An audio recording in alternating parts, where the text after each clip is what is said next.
Faster than a bullet, stronger than a locomotive, able to leap over skyscrapers in a single stride. That's not a bird, nor is it a plane. That's Superman. Those resounding introductions have been etched into the minds of American popular culture for more than 6 decades. When people think of a superhero, the first image that comes to mind is him.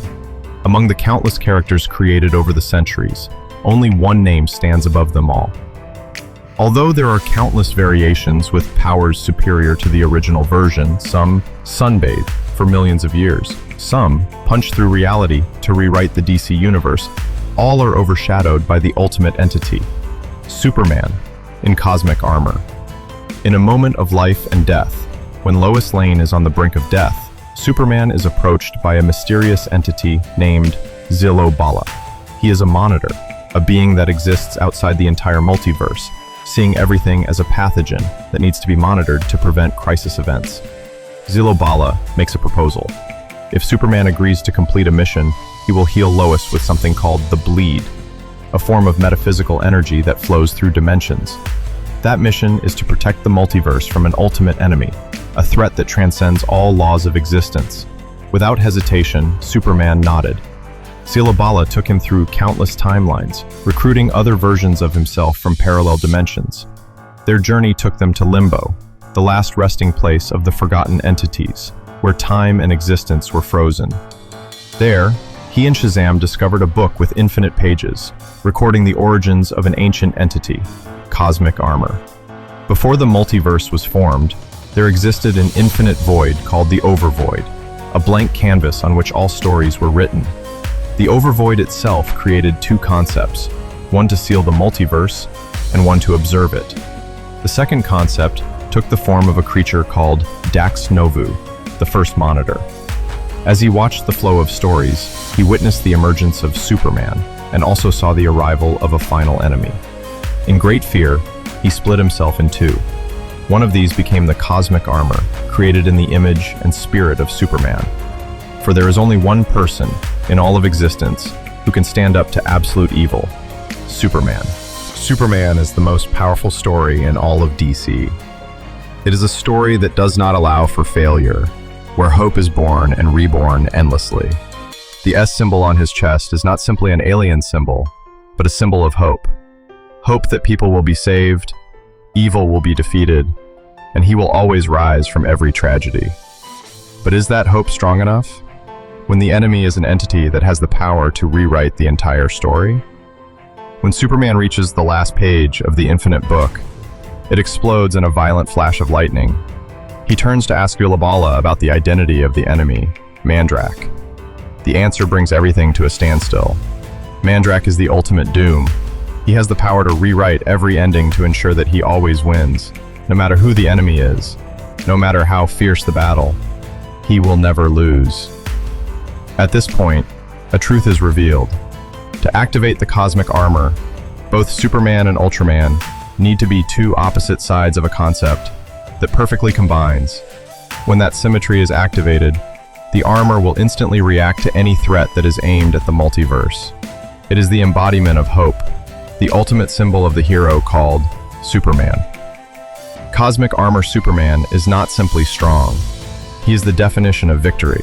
In that form, Superman holds Limbo with just 1 fingertip, a space even higher than the spear of the gods, a symbol that transcends divine concepts.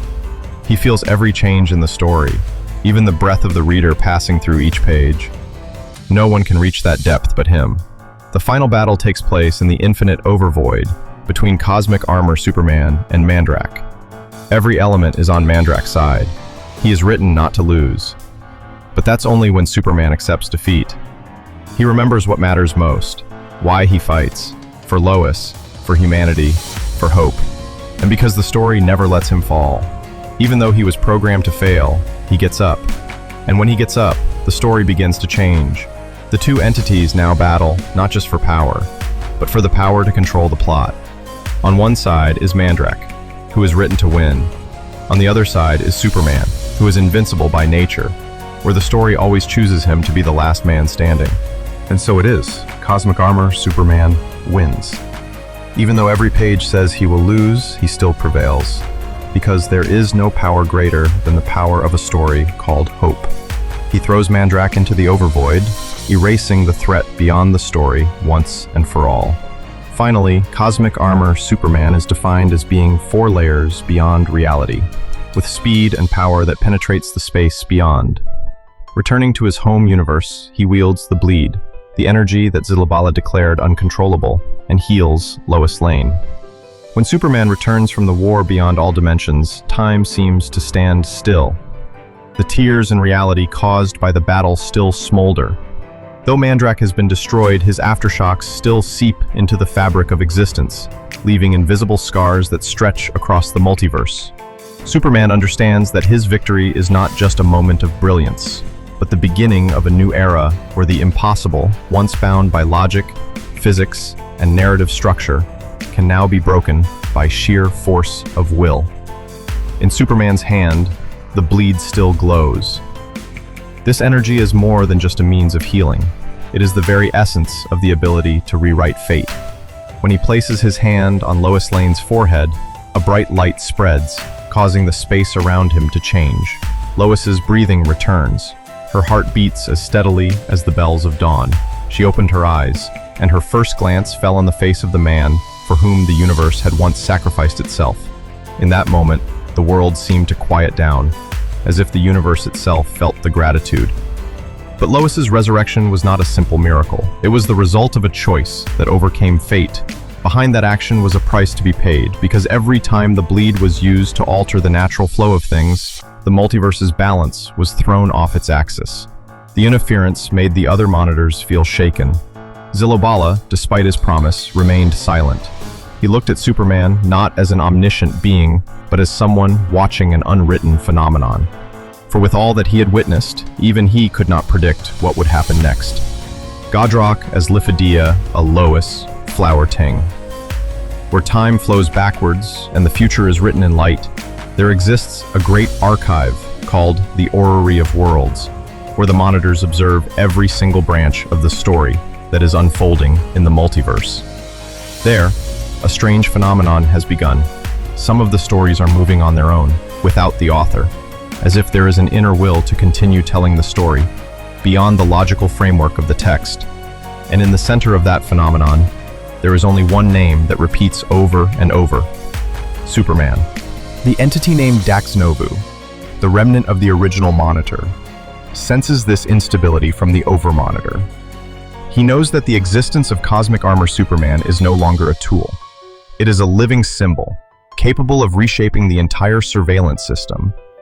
And unconsciously, Superman has become a threat to the very concepts that create order in the multiverse. At this time, another group of entities appears. They are not monitors, but rather ancient beings born from the unwritten spaces where memory and the future intersect. They call themselves the Blank Choir, guardians of the space between stories, and their role is to prevent any element from destroying the internal, logical order of the fictional universe. And of course, their first target is Superman. He is no longer a man in a red cape. He is now a visualized symbol, a divine construct that is self-narrating, a living idea that can change the rules of the game, and that is off limits. The Blank Choir begins to penetrate the deepest layers of reality, inserting noise into the memories of supporting characters. They manipulate those who once fought alongside Superman, planting doubts in their minds. Is the thing they once followed, once believed in, really a hero? Or is it an uncontrollable force? Even Wonder Woman, Batman, and Green Lantern begin to notice the gaps in their stories. The blank pages are as if torn out and rewritten by an invisible hand. Superman feels the change. He knows that the looks of his friends are no longer the same. The once respectful gazes now reflect fear. But he is not angry, because Superman understands. Once again, Superman entered the overvoid not to fight, but to find answers. There, he encountered the faint remnants of Dax Novu. And then something strange happened. For the first time in his life, Superman felt someone watching him from beyond reality. Not Mandrakk, not divine beings. He felt the breathing, the heartbeat, the excitement of each reader. And he realized that was what had kept him alive all this time. At that moment, Superman understood the true nature of the power he held. Cosmic armor was more than just a physical shield or a cosmic symbol. It was the embodiment of all those who believed that good would prevail, no matter how strong the evil. It was armor forged from love, from courage, from children who wore red scarves and dreamed of flying.